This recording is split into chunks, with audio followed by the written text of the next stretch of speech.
Olá, meu querido aluno. Aqui é Bruno Galvão, seu professor de ciências. Seja bem-vindo a mais um Se Liga na Educação de Ciências.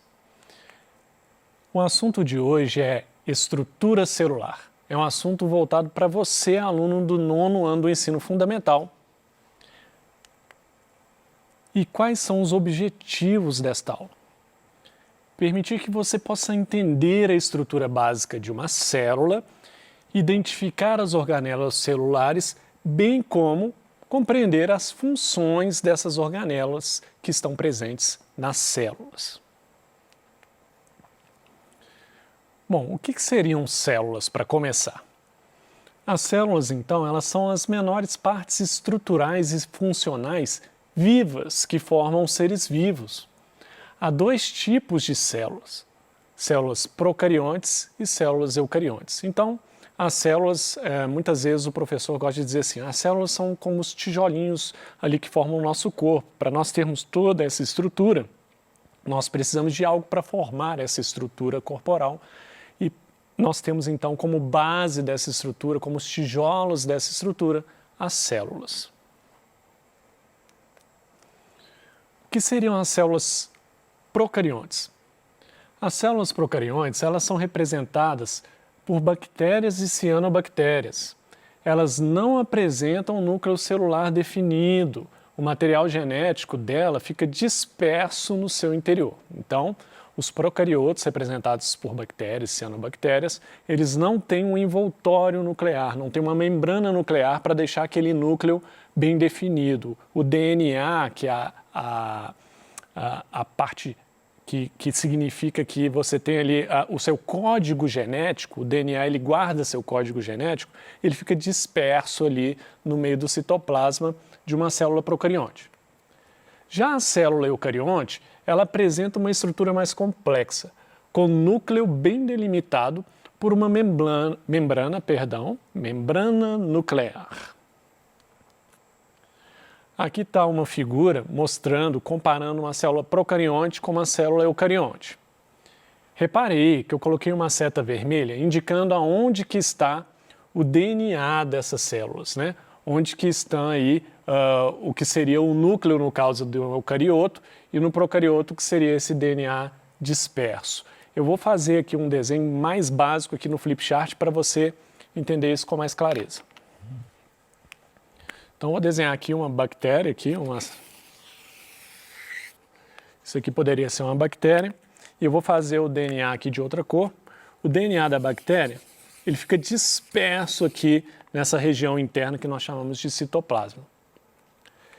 Agora, já uma célula eucariótica, ela tem um núcleo bem definido, tem uma membrana nuclear e o DNA fica dentro desse núcleo. Ele não fica disperso igual num organismo procarionte. O eucarionte tem um núcleo bem definido e, portanto, o seu material genético está ali preso dentro daquele núcleo, posso dizer assim. Bom, então nós já vimos que existem células que têm um núcleo bem definido e outras não, mas tanto os procariontes como eucariontes têm o quê? Material genético. Outra parte da estrutura das células, a membrana plasmática. A membrana plasmática ela é uma membrana semipermeável. O que é isso? Ela permite a passagem de algumas substâncias, especialmente água, que delimita e protege o espaço celular. Então essa membrana do lado de fora da célula vai ajudar a proteger a célula do meio externo, e também essa membrana ela vai deixar passar algumas coisas para dentro da célula. Senão, como que a célula ia receber nutrientes? Para a célula receber nutrientes, ela tem que deixar que os nutrientes passem por essa membrana. Então, ela tem uma membrana semipermeável, que permite a passagem de coisas, vamos dizer assim, que são necessárias para ela. Água, por exemplo. E temos também o citoplasma. Então, você tem lá a camada externa da célula, você tem aquele núcleo lá no meio, pensando aqui nos eucariotos, e entre o núcleo e essa camada, nós temos aquele espaço, que parece um espaço vazio, que na verdade é o citoplasma. Vou mostrar aqui rapidamente naquele desenho que eu fiz um flip chart aqui, rapidinho. Essa região aqui toda aqui, ó, seria o citoplasma. Aqui é a membrana, membrana celular, membrana aqui, ó, que eu estou aqui passando aqui o pincel nela. E essa região toda aqui dentro, ó, é o citoplasma e aqui no meio o núcleo. Então essas são as partes básicas de uma célula. O citoplasma, então, o que ele seria? Um fluido composto principalmente por água e por substâncias como proteínas, açúcares e outros nutrientes.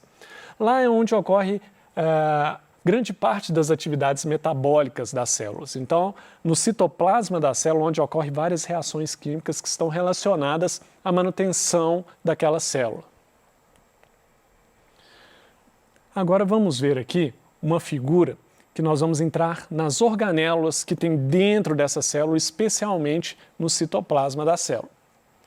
Veja aqui, temos várias organelas. Olhando de cima para baixo aqui, eu vou citar algumas que nós vamos falar de todas, tá?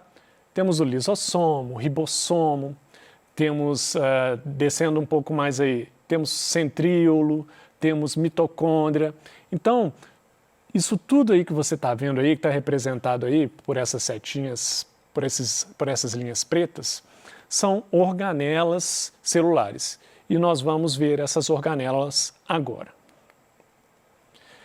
As organelas, então, elas estão presentes no citoplasma das células eucarióticas ou eucariontes. Elas são encontradas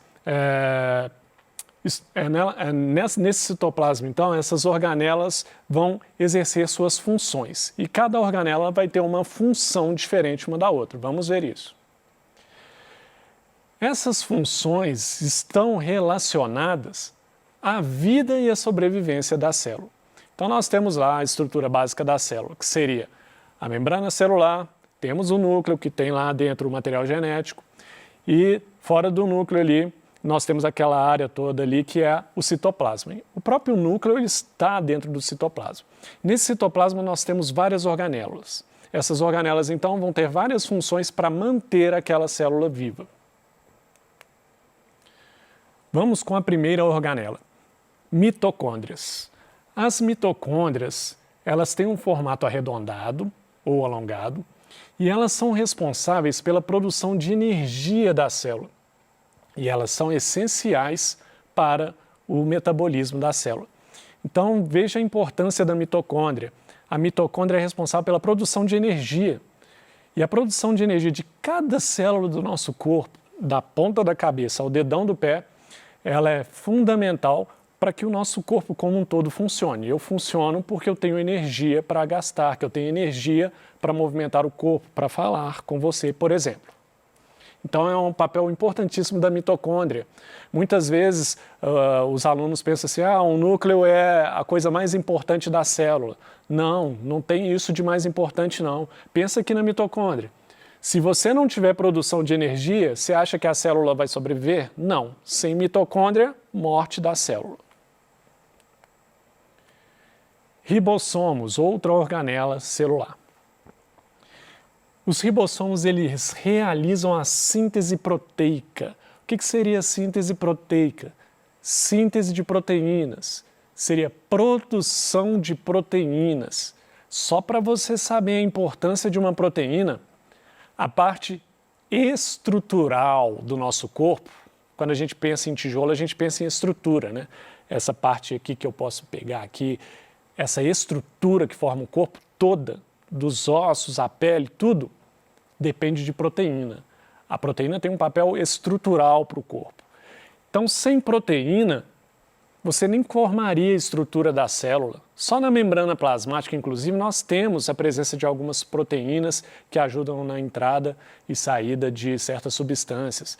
Então, as proteínas são fundamentais para que a célula possa sobreviver. Ou seja, estou dizendo para você também que sem ribossomo, a célula também morre. Retículo endoplasmático. Então, essa é uma organela membranosa que forma um tipo de rede. Nesse desenho aqui está mostrando já até uma divisão aqui, você vê uma colorida aqui de laranja, outra meio avermelhada, que são um retículo endoplasmático liso e rugoso. Fica próximo o rugoso principalmente, ele fica bem perto do núcleo. Nós vamos ver essa divisão melhor aqui, ó. Veja aí, eu vou colocar aqui como letra A e letra B. Letra A, retículo endoplasmático granular ou rugoso. Esse retículo endoplasmático ele vai possuir ribossomos aderidos nele, por isso que ele chama de rugoso, é como se ele tivesse várias rugas. O granular, ele está cheio de grânulos, esses grânulos são os ribossomos. E por isso que esse retículo está relacionado à síntese de proteínas também. Porque lembra que o ribossomo ele produz proteínas, ele está relacionado à síntese de proteínas, mas ele produz proteínas, ele ajuda na produção de proteínas junto do retículo endoplasmático. Ele é associado ao retículo, por isso eles chamam o retículo endoplasmático granular, responsável por síntese de proteínas. Não preciso repetir como que sem proteína não tem jeito de existir a célula. E B, retículo endoplasmático agranular. Agranular significa sem grânulos, ou seja, ele é liso, ele não tem ribossomos. Esse retículo endoplasmático, ele tem uma função que está relacionada à produção de lipídios. Quando eu penso em lipídios, penso em gorduras. Ah, professor, mas gordura é ruim demais. Nada disso. Gordura é fundamental para o nosso organismo. Precisamos de proteínas, precisamos de açúcares, precisamos de gorduras também. Sem gordura também, não tem célula. Que fique claro que a maior parte da membrana celular, essa membrana em volta da célula, é formada de lipídios. Sem lipídios, sem célula. Complexo golgiense, ou muito comumente chamado de complexo de Golgi. Deixa eu tomar uma aguinha aqui.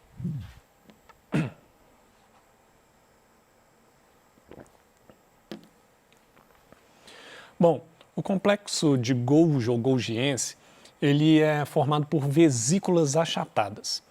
O que ele faz? Ele vai modificar as proteínas e os lipídios que foram originados dos retículos endoplasmáticos. Então, o retículo endoplasmático é como se fosse uma fábrica. O retículo endoplasmático rugoso, ele foi lá e participou na produção de proteínas. Essa proteína, então, ela vai passar para o próximo setor dessa fábrica. Qual que é? O complexo de Golgi. Para quê? Para modificar essa proteína e deixar ela na conformação, que a gente pode pensar em formato, no formato que ela é funcional. E no caso dos lipídios também, produzidos pelo retículo endoplasmático liso, esses lipídios precisam de passar aqui pelo complexo de Golgi, que é o outro setor dessa fábrica, vamos dizer assim, para deixar esse lipídio na conformação correta, dar o acabamento desse lipídio, vamos dizer assim. Ou seja, o complexo de Golgi também é muito importante, não é verdade? Se você não tiver o processamento, se você não tiver um refinamento dessa construção da proteína e do lipídio, eles não vão ser funcionais. Se eles não tiverem função, o que acontece com a célula mais uma vez? A célula morre. Está aqui uma imagem de complexo de Golgi, aqui é interessante. Para você que está olhando para a tela aqui do televisor, à sua esquerda você tem um desenho representativo, são como bolsas achatadas mesmo. E à sua direita aqui na tela, de cinza, a gente tem uma imagem de microscopia eletrônica. Isso é uma imagem real, tá? Ela só fica nessa coloração aí, de tons de cinza, porque o microscópio eletrônico ele não vai mostrar cor também. Ele vai apenas capturar as dobras que tem aí nesse complexo para você conseguir identificar um complexo de Golgi. Bom, não acabou por aí. Além do complexo de Golgi, nós temos também os lisossomos. Os lisossomos, eles realizam a digestão intracelular por meio de enzimas digestivas. Então vamos pensar assim, né? A gente tem que se alimentar e aí lá no estômago a gente tem a digestão desse alimento. Agora, dentro de cada célula do nosso corpo também, tem alguns materiais que chegam lá que também precisam de sofrer digestão. Só que é uma digestão que nós chamamos de digestão intracelular. E é aqui que entram os lisossomos. Aí está representado aí por essa figura aí como se fossem umas bolinhas, e dentro dessas bolinhas aí, vamos dizer assim, você tem aí enzimas digestivas. As enzimas, elas têm um papel muito importante na digestão em geral no nosso corpo e as enzimas são importantíssimas também para, de uma maneira geral, para acelerar os processos do nosso corpo. Sem enzimas, por exemplo, algumas reações químicas que acontecem no nosso corpo poderia demorar até milhares de anos para acontecer. Ou seja, sem enzimas no nosso corpo, sem vida.